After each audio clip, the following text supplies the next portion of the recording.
Alrighty, how we doing, ladies and gentlemen? My name is Wolf, and welcome back to the Ultimate Survival Guide Season 2 for Path of Exile.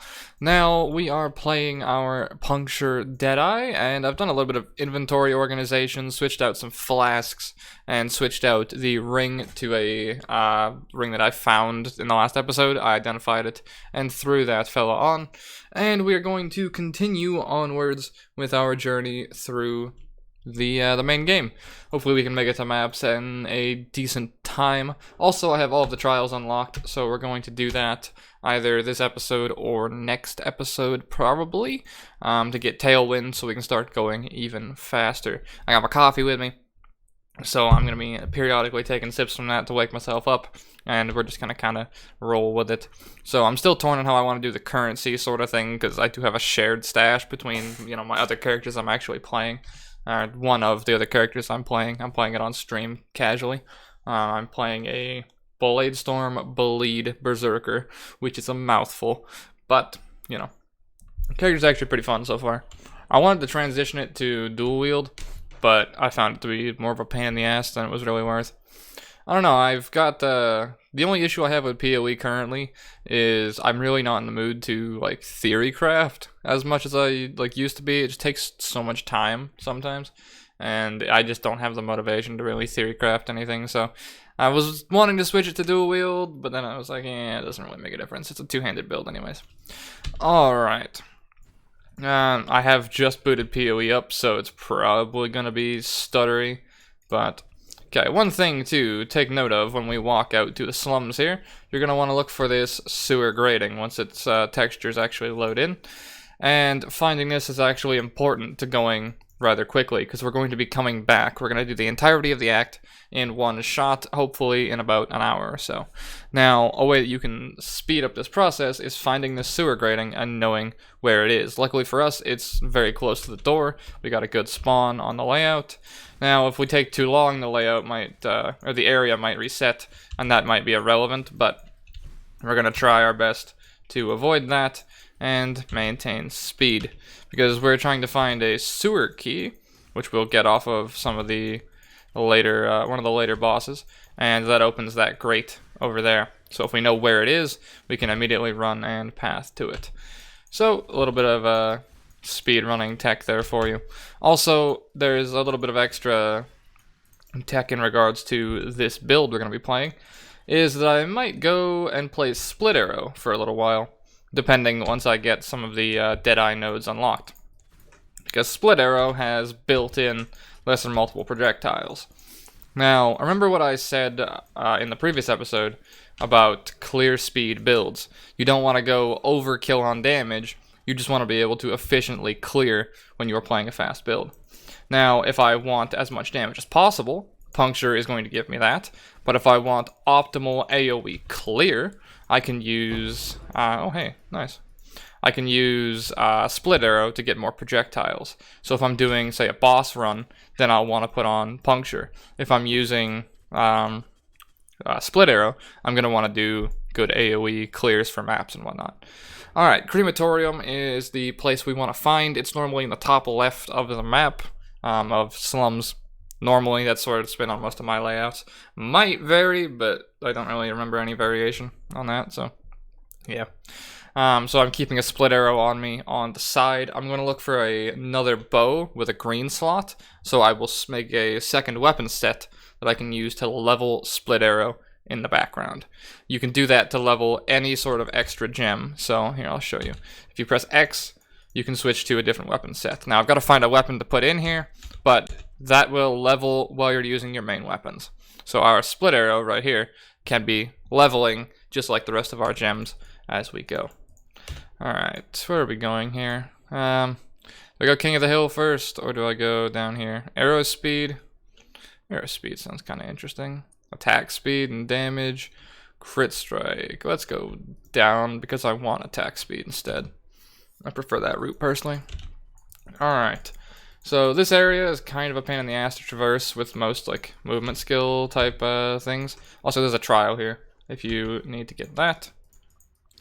I hate this sort of indoors area. Of course, there's a necromancer here. Figures.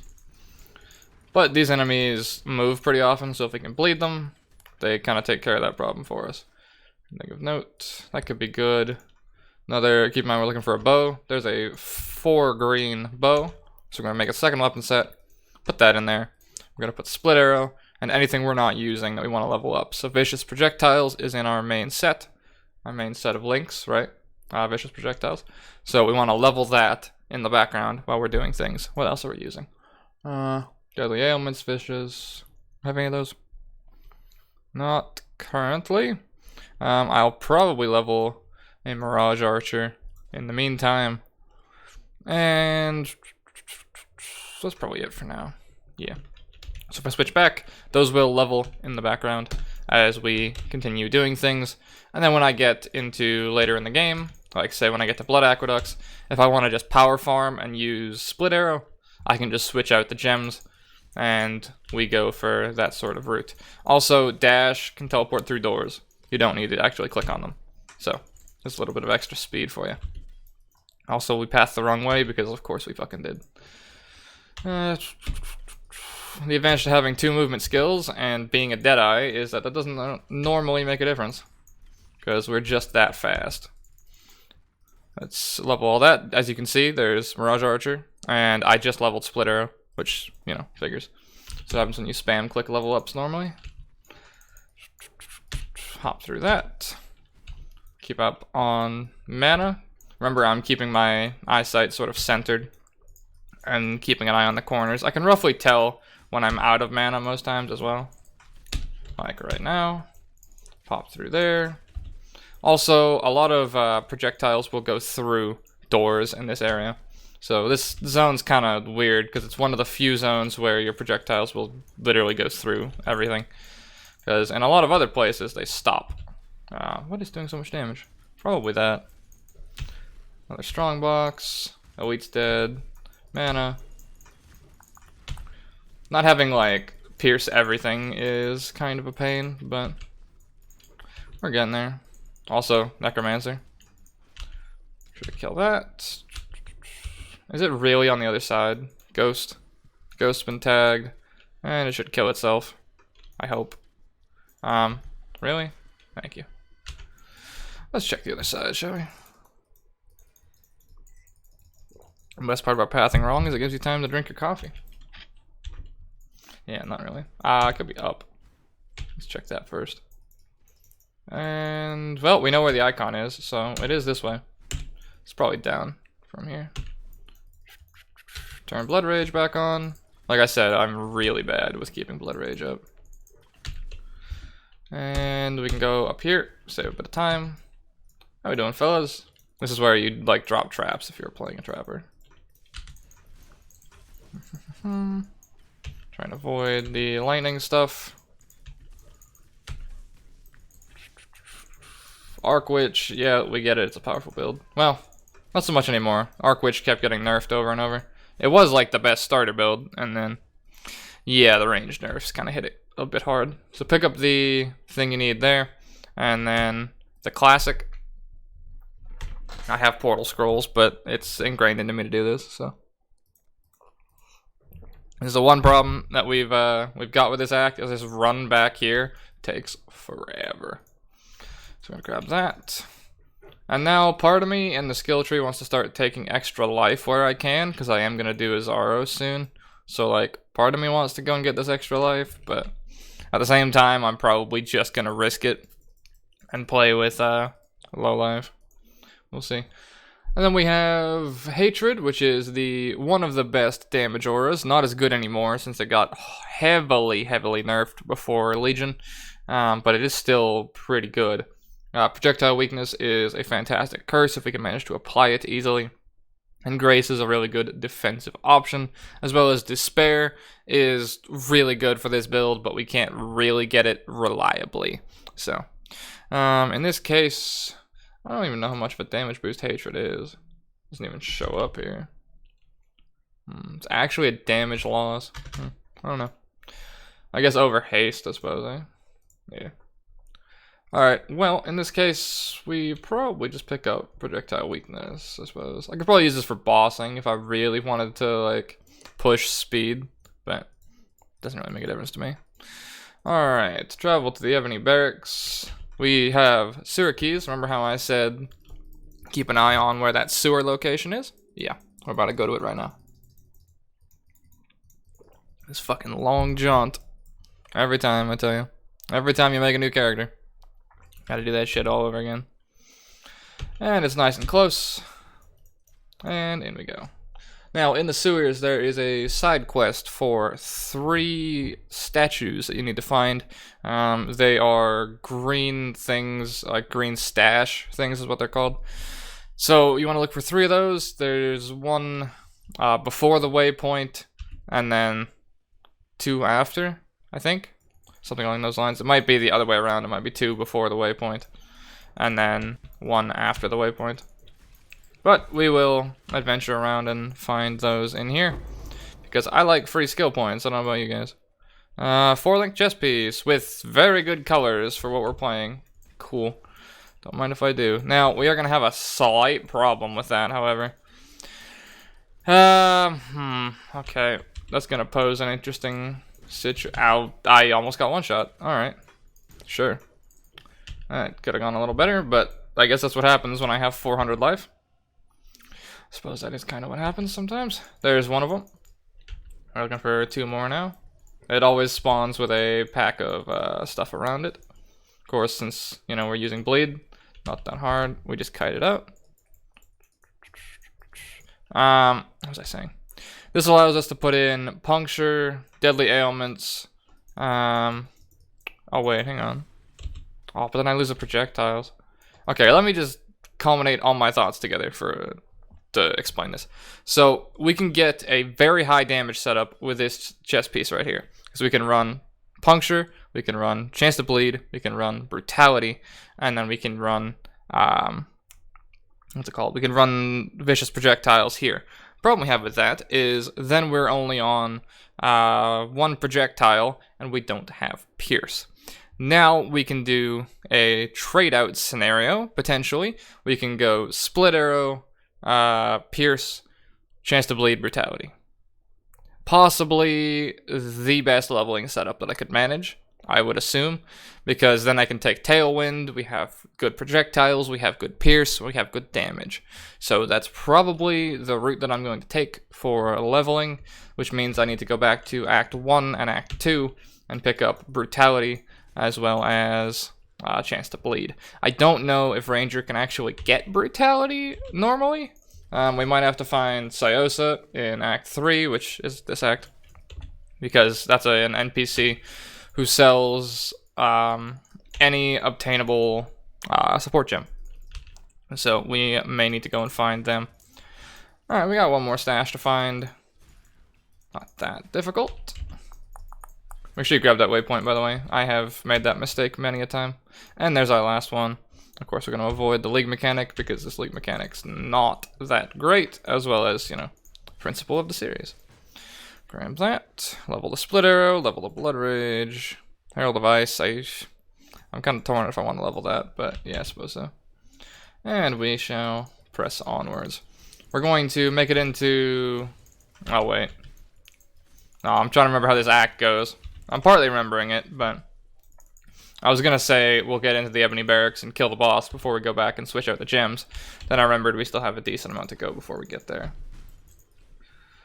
Man, I want these Deadeye nodes. I want to be able to pierce everything. It's all I need in life. I mean, I'm not going to be taking that first, which kind of sucks. I'm going to be taking Tailwind because I want to be a fast boy. But also, Tailwind scales with the amount of skills that you, like, activate. So me using 2 separate movement skills makes us even faster. It's pretty good. Alright. We need to find the waypoint now. And then I'm going to go back and try and look for that to up our damage a little bit. And then probably around level 30, 35, I'm going to go do the trials, most likely. So we'll see how things go in that department. I do kind of want to take Pierce All, but I know it's not the right choice for speed. Maybe it is for like killing things, but Also, keep an eye on your level and the zone level. Notice how this is a 26 area, right? We're 25, which means we're only one level under, which is very good. Now, there's some people who kill a lot less than I do, and there's also some people who kill like a lot more than me. The balance you're going to want to try and find is only ever being like a maximum of 2 levels under whatever zone you're in. There's a trial here as well. Because what ends up happening is Path of Exile is not like other games, where you know how in other games they have catch-up mechanics, right? So essentially, if you kill enemies that are higher level than you, you get more experience in a lot of cases, unless you're playing an MMO. An MMO normally does it the other way around, where you get less experience. Path of Exile is the exact same, where if you kill an enemy that's higher level than you, you actually get less and less XP going forward. Which is not really a good idea for an action RPG, but I have very heavily screwed myself before, because I had a character that was able and effective up until like Act 4, right? At this point, I was one-shotting pretty much everything because I was well-geared, I was well-built, and it was just a fantastic character all around. Problem was, I was level 25, killing level 35 enemies, literally getting 0 XP. So as a result, I had to go all the way back and literally farm in Act 3 to get myself up to level 30, which, trust me, it sounds like it'd be fast because, oh, you kill everything really quickly. It is a painful slog. So try your best to be on level as much as possible. I have fucked myself in regards to racing many a time. Not that I would really be able to get to 100, but like the race to 85 type of thing, of just getting to maps as fast as possible with whatever build you're playing. I have screwed myself in that category many a time because of not planning correctly. And this is coming from the guy who kills too often, right? Like, I kill pretty much everything on my screen most times, which a lot of racers will skip a bunch of stuff. So I don't know how I'm able to be under-leveled sometimes. Don't fucking ask me, I really don't know. But it is possible, and I will warn you of that. Alright, when you find the waypoint in the battlefront, we're going to use this as a marker for a lot of different things. We have 3 quest objectives we need to get to. This one right here, we have the docks up here, and then we have the Solaris Temple in the top right. Now, there's a specific path to make this faster for you. We're going to go and get this, because it's right beside us. Make sure you pick it up and have enough inventory space. Then from the waypoint, we're going to go straight down, and we're going to go to the docks, because the docks has another item we need to pick up. And then after that, we go to the Solaris Temple. The way you're supposed to actually do this is go to Solaris Temple first, as you can see there, and go and find the chick who will then tell you to go to the docks to get the thing. I know, I'm descriptive. If you get the thing from the docks first, you can give everything to her, and the quest automatically completes. So, it's just faster to do it this route, because once you find the waypoint, you can pinpoint where everything is already. However, finding the thing you're looking for in this zone is kind of a toss-up. I don't really know the layout for docks all that well, unlike some people who farmed it for millennia in patches I never got to play. So, sadly, I don't know the layout exactly for this area, so we're just gonna kind of meander our way through here, see how it goes for us. Obviously, because we're playing ranged Deadeye, our life shouldn't be that difficult, but make sure I keep my flasks up, dodge whatever that is, because that doesn't look friendly. Ah, shit. I need to be careful. Because anything that does fire breath is normally quite lethal to builds that have 400 health. Can I hit the actual elite? Thank you. That'll be a lot faster now, because he'll spin at me and then just fall over. Sadly, Pierce gives us a cap on how many targets we can pierce. There's a 4-link blue. Kind of irrelevant to us. I like how we're able to pretty much one-shot everything with just the projectile, and then the bleeds just damage over top of that. That's quite nice. Got the waypoint, not that we really need it. Tag that. Pathing around this place is a little bit weird sometimes, but I don't know. Playing the good old flask piano like normal. Portal scrolls are actually going to be of use like later on in the game, because when you're in maps, you can still do the same sort of thing where you like escape and go back, but it's a massive pain in the ass because you can't load into your hideout automatically in like late game content.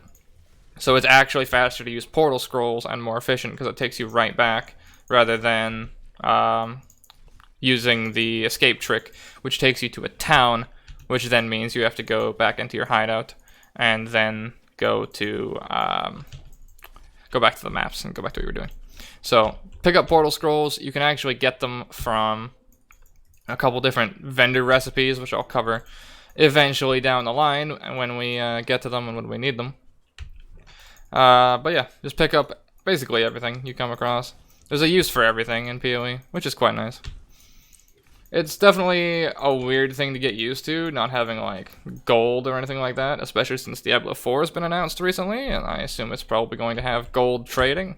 Well, they announced trading, but at the same time it's like slightly limited, so we'll see. I'm just gonna portal scroll here, might as well. I can escape out at the same time, but doesn't matter. Waypoint, we're gonna go back to the battlefront, and then we're going to go up to the right to find Solaris Temple, because now we have everything to give to the chick we need to talk to, which allows us to be as fast and as optimal as possible. And you might think that, oh my god, I know everything. Yeah, not really. Once we get past Act 6, I'm going to slow down immensely, because that's where all of my information really starts to fall off. I have been getting better and better at the later acts, but my god, do I hate the later acts personally. So, I mean, it would probably help if I learned them a bit better so I could get through them faster, but I know most of the tricks for them, but anything past Act 5 is kind of, honestly. I don't know, my opinion is anything past Act 5 shouldn't be in the game, but that's one man's opinion. I prefer the system of rerunning the same sort of acts over and over, especially in this type of game, because then you can memorize it, you can figure out all the tricks, and you can do it as fast as possible. And now with the 10-act system, it's a lot more to memorize and a lot more of a pain in the ass.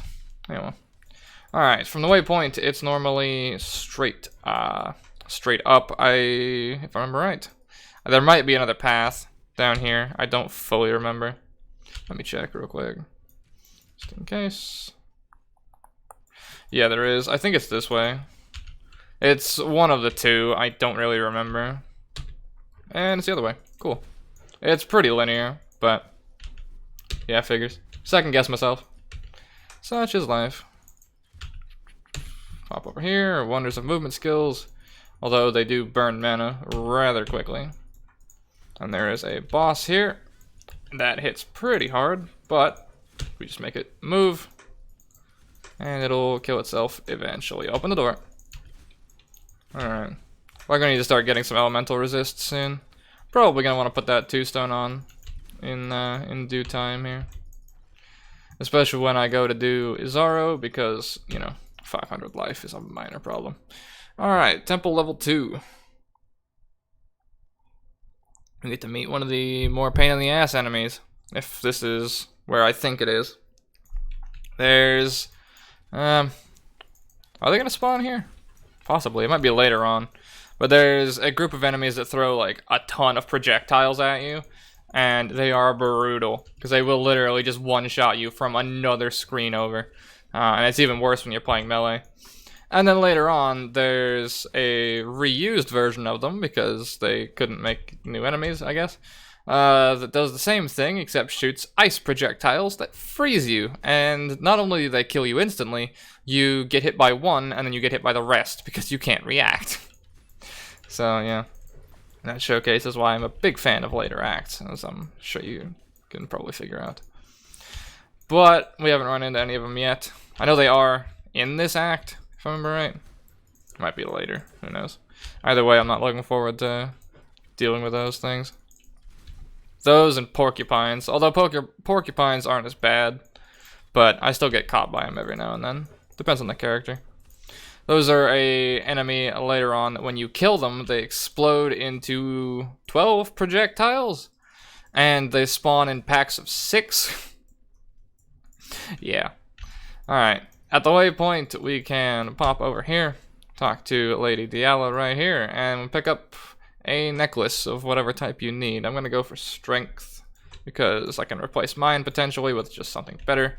Grab the quest item, and we're gonna ID that. Energy shield, life gain. Well, it could have been good. I mean, if I recraft my intelligence, it is just strictly an upgrade, but yeah. Alright, one other thing. Make sure to check in the Eternal Laboratory here, because there's a crafting recipe over here. And it gives you cold damage rank 1. Not the most important thing in the world, but it's there. So, there you go. Alright. Let's talk to these fellows over here and get our skill point. Thank you. And then we can find an NPC to sell to. Quickly identify everything. Max life, res. Okay, we're gonna switch out for resistances now. That's absolute garbage. That's absolute garbage. Still better than what I have though. Sounds about right. Story of my fucking life. Switch that out. Where's the 2-stone? Let's put a transmute on there. That could have been better. I was hoping for a bit of extra resistances, but no dice on that one. Sell a lot of those. Sell that. Going to... Do I hold on to that? That is attack speed and resists. Gloves. That's lightning damage for attacks. Yep, those are going on now. Life gain on kill solves a lot of problems. Aerial device, put that up there. Blood rage, put that up there. Put that in there. And then we're going to put in... We're gonna switch weapons. Split arrow. Put puncture in the other bow. Pierce. Well, it pierces 2 additional targets. That explains a little bit then. It does explain a little bit. And then we're gonna go back to Act 1 and Act 2. Because you can buy leveled gems, as I was explaining before. Now, because of that, I might not be able to equip them. Because I might not have enough strength. Which could be a minor problem, but we'll see. We shall definitely see. Unless my game crashes. That's also possible, because, you know. Path of Exile is like a crackhead coming down from Red Bull. Alright. Nessa, what you got? Chance to bleed, please. Chance to bleed, level 8, equipable. Perfect. And then I don't believe I have brutality, but it might be available in Act 2, hopefully. Actually, I already did that, never mind. And I got another skill point to get eventually. And let's see if Yena has brutality for us. I hope so. I don't really want to have to run to Syosa. I hate that quest, but I might want to show it just for showcase anyway. Oh man, the wonders of talking for 20 minutes. My coffee's gone cold, or is getting cold. Vicious projectiles, deadly ailments, close combat, rage, nightblade, iron grip, bloodlust. The hell are they yelling about? I do not know. Support attacks cannot cause bleeding. Yeah, I don't have brutality. That kind of sucks. Oh well. What else gives decent damage? Nightblade on crit. Rage. This does not work with the bow, sadly, which sucks quite a bit. I can't put daily ailments in. Actually, no, I can't because it's a different color. Lol. Elemental damage. Deal more damage with bleeding and poison caused by melee hits. Big sad. And strength bonus applies to projectile attacks made with supported skills. Was there anything else in Act 1 that I cared about for like damage? Fuck, I gotta go back and check. You're killing me out here. Alright, one final check and we'll see what we wind up with. I could maybe roll in colors, try and get 1-3, but that's a little risky. Fizz's extra fire. It's the only one I have. Yeah. Alright, Fizz's extra fire could be worse. Grab that. And then Throw that on there. Put split arrow there. So we're at 310 DPS versus, what was this? 387. Okay. So not that big of a trade-off. Obviously the bleed is going to take a massive hit because this has 36% more damage with bleeding, which is a multiplier, right?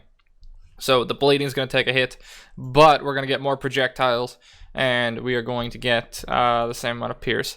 So for leveling, that should work a little bit better. Obviously, we're going to level puncture in the background because we're going for speed clear and efficiency. So we need to go back to the sewers right now because we need to go through the unpassable terrain that we ran into in here, as well as take Master Fletcher. So, return on all of our auras. Alright, that should be all of them. Perfect. And we're at 445 DPS. Not bad. And there would be a physical crafting recipe right here, if you don't have that already. And how many projectiles we're looking at. That should do for AoE clear. That should be pretty decent. And that's without lesser multiple projectiles or anything like that. So, split arrow, bleed, / puncture bleed, depending on what you're feeling like doing. You can run a double setup if you want to, if you have like 2 6-link bows, or you can put one in the chest piece and one in the weapon. Also possible. Oh yeah, that'll work nicely. Keep an eye on what our bleed chance is. I should probably check that. 25%, that should probably be a lot higher. Due to some of the other nodes we've picked up, but at the same time, maybe not. Yeah. Oh well, it plays really smoothly now, so I will not argue. Also, pierce is pretty much everything. God, that's good. Okay, this is where puncture would probably be the better choice. Try and get him bleeding, try and get him moving. As I said, we're gonna falter a little bit in boss DPS, which kind of sucks, but whatever. I could maybe switch it out, but that's also a lot of work. When we get to Dominus, I will switch out the gem. Like I said, if you're playing a speed AoE clear build, bossing is going to be your shortcoming. Well, that's just how it goes. Some builds have to sacrifice, and some builds are so fucking overpowered and boring you don't have to sacrifice anything. But that is the problem, is that they are fucking boring. Do we alch this? It's a bow upgrade. Fuck it, sure. Well, that sucks. That's actually boring as shit. 445. I mean, damage goes up, but like, look at all those elemental effects. Like, we're only in November, and then Christmas came that early. Jeez. All right. That's a little bit too white for me, and like, I'm pasty white, and that's too white for me. Well, I can actually feel that damage increase, weirdly enough. Maybe it's the attack speed as well. I don't even have Blood Rage up, so I'll take it. And we're gonna go straight up from where we killed that boss. He's pretty easy, just kite him out, like most things. And we're gonna find Lunara's Temple, and then we are going to find a waypoint in here, go back to town, because we get some pretty decent stuff from handing this quest in. This is where a lot of the really powerful skills will come from, is this exact quest. In our case, we get Tornado Shot, which is a set of words you've probably heard if you've watched any streamer play Ranger at any point. It's the most used Ranger skill for a good reason, because it is very busted. I'll showcase it for a little bit. I'm probably not going to really play it. I might play a little bit of it just to show it off, but it requires a little bit of weird nuance when you're doing bossing, as well as it requires extra projectiles, which we don't really have at the moment, because I'm using split arrow to supplement that problem. Also, split arrow, one thing I can comment on, watch how the projectiles change. Yeah, so something like that is something to keep in mind. Where you click is a little bit different on where the projectiles go. That works the same with lesser multiple projectiles and greater multiple projectiles later on as well. So keeping decent range will be better for like sustained cleave, if that makes sense. versus, you know, shooting it point blank and screwing up where the projectiles are going. I miss having 100% bleed chance. Oh well, once I pick up Red Storm and all that sort of stuff on the left, we'll get there. It's kind of sad I couldn't get Brutality as well. I could have saved a lot of mana. But at the same time, I would have also lost a decent amount of auras. But that could have been an okay trade in the end. That explains why Hatred was a damage downgrade. Yeah, that would definitely explain why Hatred was a damage down when I'm using Brutality and can't deal elemental damage. Well done, me. That was... I have 1,400 hours in Path of Exile, and I still do shit like that. So, I've played builds that are based on, what is it? Like, damage over time effects, and then put in elemental focus, which makes it so you can't inflict damage over time effects. Or, like elemental effects, like ignite and all that sort of stuff, and burning. Elemental focus gives you a massive more multiplier, but makes it so you can't burn. So, my dumbass playing, what was it? I was playing, like, some fire totems type setup, and I put that in, and I'm like, hang on, why is this not working? There was a talent that I was using at the time, which was whenever you kill a burning enemy, gain an endurance charge. And I'm like, why am I not gaining endurance charges? And then I looked at my setup and I'm like, I am actually retarded because I am running elemental focus and I can't burn. So as a result, I never get endurance charges, which was one of the main ideas of the build. And after I did that, I kind of just sat there for a second and went, man, I'm really fucking dumb. I did that on stream, by the way. I did that live on stream, so that was a fun moment. But at the same time, I was really stupid, and my stream had no idea why I paused in the middle of a boss fight and just face palmed. And then I explained it to them, and they were like, dude, I would have had no idea. I would have played like that for like another 10 hours and not known. And I was like, maybe it's not all bad, but it was still pretty bad, though. Keep an eye on what you're leveling, because sometimes you don't want to level certain things. And then, yeah, I don't have any bleed chance, or extra bleed chance, which kind of sucks. Extra blows. I need to make my way down to all of the bloodletting nodes and stuff over here, eventually. Grab that, and then we'll grab the extra little bit there, and we'll make our way over to Red Storm and all of the big bleed damage nodes. Kill that fella. There's the enemies I was talking about earlier. Luckily I one-shot them, but yeah, now we end up dealing with the fun enemies, where if you slip up, you fall over. I guess that's how balance works in real life, but you know. Oh well. Like, watch, I'll show you. Do your projectile attack. Come on, do it. Do it. Do it.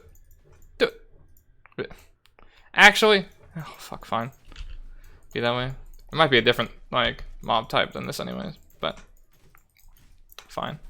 Fine. I'm trying to let you show off and, like, one-shot me, but alright, each to their own. Yeah, those ones. Yeah, when you get into later maps, or if you build poorly, those things will just delete you, so do be warned. Grab the transmute, because now physical damage does actually play a big impact on our clear speed, even more than it did before, while playing Split Arrow to level, because we're going mostly off the initial hit now, as opposed to the bleed like we were before. But we have a lot more quality of life playing like this in regards to killing packs of stuff. So it's a bit of a trade-off. And it's a trade-off that we can manage by just getting more raw physical damage, which is going to be done with one more transmute and a bow upgrade. I'll probably wait until next act for the next bow, because there's a shadow bow. Actually, that's an upgrade just as is, so that can fuck right off. I'll take that. I could use a whetstone on it, why not? And we shall see what happens. I'm gonna need 5 transmutes because I need to make it blue, then I need to have the ability to craft on it. So, or I can make it rare and pray that a prefix isn't used, which will allow me to craft the physical damage that I want. Speak of the fucking devil, and he shall appear. Grab that. We got And oh look, open prefix, cool. Cold damage, attack speed. Remember what I just said? You remember what I just said? Yeah. Yeah, me too. I swear, man. This is why I started like recording and doing YouTube content, genuinely, is because when I play anything, like single player mostly, the stupidest shit will happen to me. Like when I play RPGs mostly, like I remember I just loaded into Skyrim one time and a goat fell from the fucking sky and died in front of me, and I was like, okay, God, calm down. But then let's see what else. I've opened many a random chest to get a perfect item for my build while playing other RPGs, which is hilariously fantastic. Like, out of everything you could give me, you give me an exact bow helmet that ups my fucking damage, when you can give me any other piece, but no other piece is upgradable in the build, but you drop me the exact one I need. And trust me, if you talk to anyone who's watched my stream for any length of time, the dumbest shit happens to me. If I need something to happen, or I'm on like my last straw, it happens. Every time. It makes really good content when it does happen, as I'm sure you're fucking aware. I don't know how I do it. I don't know how or why I do it, but man, when it happens, it is fucking great. And it's really useful too, because, you know, getting the things you actually need is pretty fucking useful in the end. But yeah, that's one of the main reasons that I started making content, is that stupid shit like that happens to me all the time.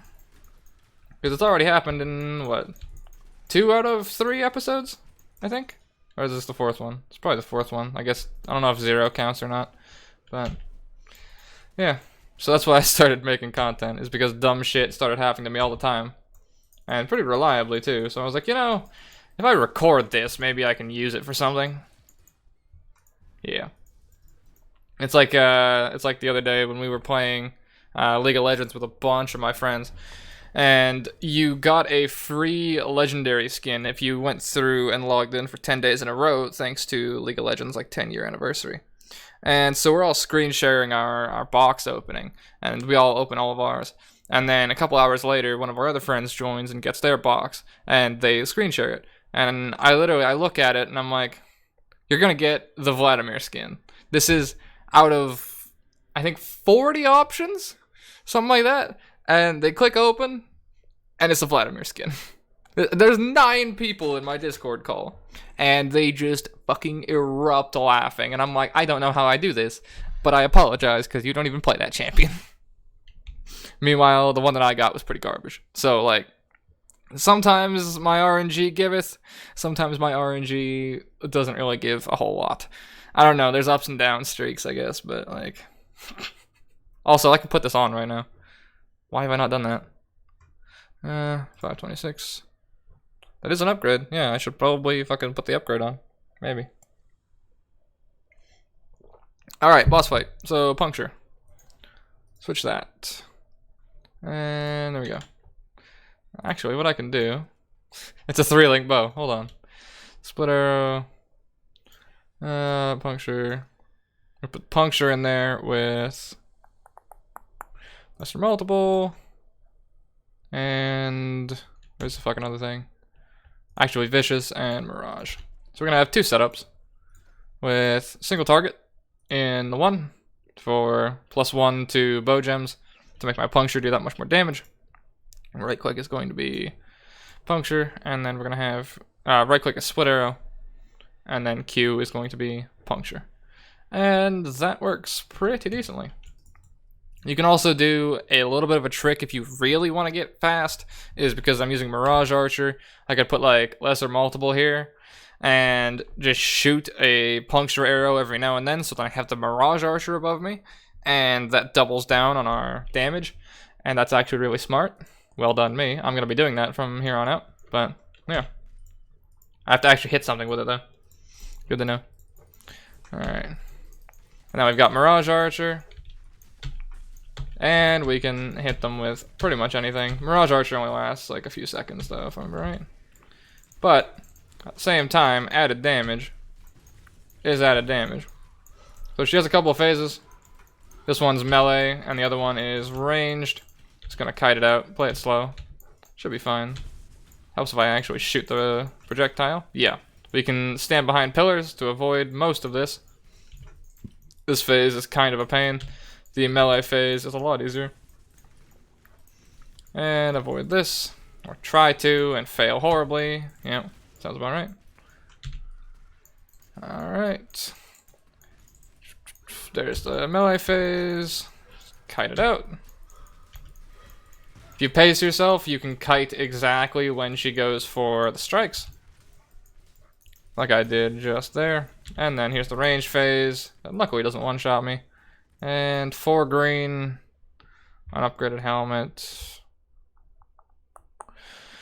I'll pick up the 4 green, might as well. I don't see much other use for it. And that should be that. I am going to actually pick up all of the small stuff here, though, because I can sell it for transmutation shards. I don't really need that bow anymore. Upgraded mana flask. Requires level 30. Of course it fucking does. I'm just going to drop a portal scroll here.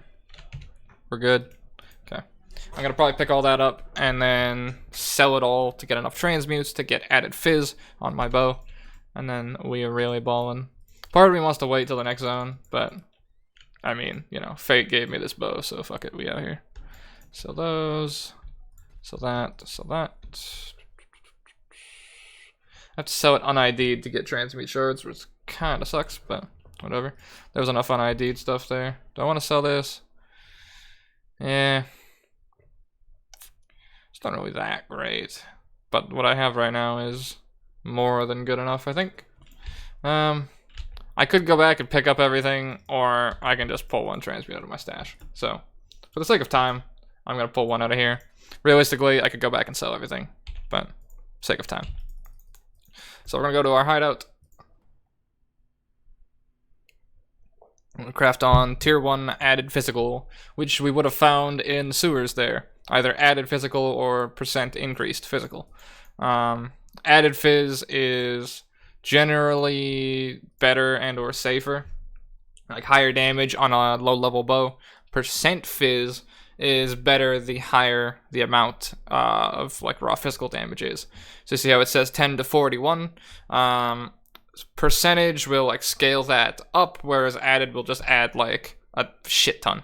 So added is going to give us more results currently than 40 to 59% would. So we are going to go for 9 to 12 to 18 to 21, and bam, 20 to 62. So we get 10 to 21, which is mid-roll, top roll, so I'll take it. And our damage goes up quite nicely. Keep in mind it was at 445 last time I checked this, so I'd say we're doing pretty okay. And skill points wise, put more points in there. And that should be pretty much fine. Pop back to town. And head in to all these people around here. Tornado shot. Like I was explaining earlier. We can mess around with that and I'll show you how a tornado shot works. The most used ranger skill in existence for good fucking reason, but still. Skill point. Put the skill point there. One more and I get King of the Hill for a nice damage up. And now we can make our way to the final boss of the act, which I can probably get to in 12 minutes, more than likely. It took a little longer than I kind of wanted to, but oh well. Also, if you want to find the path for where you're supposed to go, click on the actual quest itself, and it will show you where to go. So, Ebony Barracks, and to the right of the waypoint will be where you want to go. You'll know pretty immediately. And there's the door. So don't go like too far up because you might end up missing it. Through we go. And I'm gonna do some speed clear cheese. It's all about these sorts of small nuances that you can come up with to get that much extra speed as you go. So what I'm going to do is put on lesser multiple projectiles onto puncture with Mirage Arrow. And if I shoot every like 8 seconds with puncture, then it is going to spawn a Mirage. It's provided I hit something anyways. So we're going to just tap that, and keep in mind the Mirage projectiles are using Lesser Multiple as well. Here's the what is it? There's the porcupines that I was talking about. This works better with higher attack speed, by the way, to keep up on this sort of thing. It all depends how much you really want a micro and how much you care about like added clear speed and whatnot. Hey, transmute. Nice. Pick that up. But if you want to really go as fast as possible, you might as well use everything you've got. Alright, if there's a specific skill gem you need, go straight up, go into the library, and look around for a guy called Sayosa. If you do his side quest, you'll be able to get access to every skill gem that you could have gotten at this point from any class. So if I wanted to get Brutality that badly, I could go there and do that. In my current scenario, I don't really need it that badly. Like, I mean, I wouldn't mind it, but at the same time, because I'm using a bunch of elemental auras to boost my damage, removing the ability to gain bonuses from elemental damage to just boost my raw fizz might not be a worthwhile trade-off. And putting in all that effort right now for something that might not actually be worth it is not really something I care to do currently, because you're going to find that exact same type of NPC, one who can sell you every skill gem, later in Act 6, and it'll take you like maybe 2 minutes to do her quest. And she's also at the end of the game as well, so you're going to want to do the quest anyways. So if you don't need to do Act 3 library and you can hold out till Act 6, honestly do that. It's a little bit faster. Alright, King of the Hill. Is that what it's called? Yeah. Isn't that a TV show? I think it is. And now we enter one of the more fun places for Ranger. I say that not really meaning it, because now we get to deal with our first projectile shield once we come across one of those enemies. Essentially, it's a proximity shield on a target, and projectiles cannot enter it. So you have to enter it and then shoot them. Yeah, it's as fun as it sounds. It gets a lot worse because they reuse that in Act 6? 7. 7 or 8, one of those two. And every single enemy has a projectile shield. So it's as cancer as it sounds. I'm gonna get one shot. This is the other problem with projectile shields. Because you have to step into their range, means you're walking into melee range and able to get immediately clapped. So do be careful when dealing with projectile shields. Death bow. Remember how I said there's a bow that is better? Yeah, me fucking too. We just found it. Sounds about right. Well, if I come across any other stuff, we can try and amp that up. I only have 2 transmutes. Okay, we're getting there. I can maybe rebuild a decent bow for leveling as we keep going at a decent speed. There's not really a trick to Scepter of God that I know. It's not like Ruins where it's on the opposite side. I don't think, at least not to my knowledge. I haven't noticed anything like that. Might be true, so you can go off that for like a basic rule if you want. But I'm not entirely sure that it's a guarantee in this sort of area. Also, these enemies turn their projectile shield off eventually. That doesn't happen later in the game. Like, their projectile shield is on forever. So I'll warn you now, do not get used to the sort of false security of, oh, it's going to turn off eventually, right? Yeah, no. It comes right back. I'll test my theory. We'll go to the exact opposite corner of that. Well, it would either be here or way over there. And it's over here. Okay, maybe it works. Maybe it works. So you can maybe play off that if you're really stuck on where to go. Pop Blood Rage, try and boost our attack speed that little bit more. We're having slight mana problems, but we'll fix that eventually. There's a mana leech node that I need to pick up later down the skill tree, which we're going to be heading towards quite soon. Actually, starting now that I've gotten what I need, which is the damage boosts on this side of the tree for early damage and early efficiency. I do also need to get some extra life. Please? There we go. Alright, decent clear. Make sure to keep a singular projectile going every now and then to keep Mirage Archer up. Refresh Blood Rage. The wonders of Proxy Shield. We're good. I managed to keep my charges up. Open the door. It's a hard life. Teleports. There we go.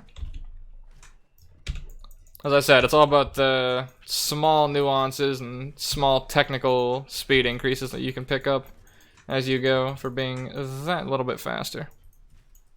That could be useful. I could also put Mirage Archer on the split arrow, which wouldn't be that bad, because obviously bleeds don't stack unless you're using Crimson Dance, which is a node in the skill tree, so provided it just bleeds in the first place, like the damage doesn't really go up. Unless you hit them harder and the bleed number gets like higher, it replaces the previous one, if that makes sense. But since Split Arrow is going off of mostly physical damage, using Mirage Archer wouldn't be that bad of an idea on it. So if I ended up running across a 1-3, which is how I call like link setups that I want. So in that case, it would be 1 red, 3 green. I could put a Mirage Archer in the green instead of the physical as extra fire. And that could be potentially good, and I wouldn't have to run the extra puncture setup. Well, I don't have to run the extra puncture setup anyways, but still. Alright, welcome to Dominus, the final boss of Act 3, and the final boss of the game for the longest time. Some people think the game ends here. It doesn't. There's a door. You probably just missed it. Needless to say, he's gonna spawn a little bit of extra trash at the start. Pretty easy for us to take care of. Kind of a pain in the ass for melee builds sometimes. Now that we're doing the setup with the Mirage Archer, we're able to actually reliably bleed everything while having puncture on demand. Nice bit of extra tech. That kills things very, very quickly with zero issue. Dominus is gonna spawn up here and do projectile attacks, as well as spawn a bunch of totems and teleport on you. You'll see when he goes to raise his hand, which is going to be the next attack he does, he will do a ground slam eventually if I'm in melee range. And avoid that. These totems can be killed. It's not really worth it though. And we're going to just avoid his projectiles. Wonderful. He would do a melee slam if you were in close range. Otherwise, he just does ranged attacks if you're kiting him well enough. Then he's going to go into phase 2 and become the big Chungus. And he has a field around him that will cure corrupted blood, which is a debuff he'll put on you when he hits you. So it's a bleed effect, basically. And if you get hit by it, just stand around him when he goes yellow. When he's red, you want to avoid pretty much everything you can. Avoid all of his projectiles. No real issue there. Try not to get hit by stupid shit. There's the field. So long as you're standing in that, it cures corrupted blood, which I haven't been hit by yet. There's 1 stack, so if I want to cure it, pop in there. And there we go. Don't stand in the extra stuff. And just slowly make our way through killing Dominus over here. Pretty simple, since obviously he runs, and moving him makes us do extra bleed. Pick up the quiver, because might as well. That could be a nice upgrade for us. Anything else? Remember, hold Alt will show you everything available on your loot filter that's hidden away, which even happens with the base loot filter. You don't really have to talk to Diala if you don't want to, and then the Aqueduct will lead you to Act 4. Now, this area, you can actually farm a little bit if you want to like get an extra bit of levels, or if you want to catch up. Like say you fell like 2 or 3 levels down, you can farm here for a little while and get like up a level or 2. Or if you want to do Zaro, like I want to next episode, you can use this to farm your way up to about 35 to make yourself stronger for that fight. Which way do I go? Down from here? I should probably get life, but yeah, you know. Just Flask of Expectoration. You know what? Let's get let's get Quicksilver duration. Let's grab mana and then Druidic Rite. We're basically there anyway, so check the quiver, projectile speed, max life, attack speed, dexterity. It's a lot better than accuracy rating, so I'll just fucking bin that. I don't really care. And 32. Yeah, that is a nice 3-link. That's also a 3-link, so never mind. Doesn't really make a difference. Elemental damage with attack skills. That would probably be better in the other setup, but yeah. Alright, let's make our way down here, and I'll show you why this is such a good area to farm. The later game reused version of this spawns a shit ton of enemies, but it's a very linear path for you to follow. It's literally 2 lanes on the left and the right most times that goes from the waypoint to the door, with a few ways to cut across and a couple extra enemies to kill. So you can run through this very quickly, as well as the drops are very, very good here. This is a Vol side area. They'll pop up every now and then. They give you Vol skills, which we don't really use, I don't think. These are skills that will charge up as you get more kills, and then you can release like an empowered version. So for example, a fireball, normally you just throw 1 fireball, right? However, if you use Vol Fireball, you release like 8 all around you in a Nova. But you have to kill 40 enemies first, and then you detonate it, and it goes out and it kills things. And then it goes on a cooldown, and you have to reaccrue the souls. One nice thing about Vol skills is it's 2 skills in 1 now, so you only need to use 1 gem slot. Before, you had to have a setup for, say, Fireball and Vol Fireball. Now they're mixed together, and you get both skills automatically, which is really good for those sorts of builds that want to play Vol skills.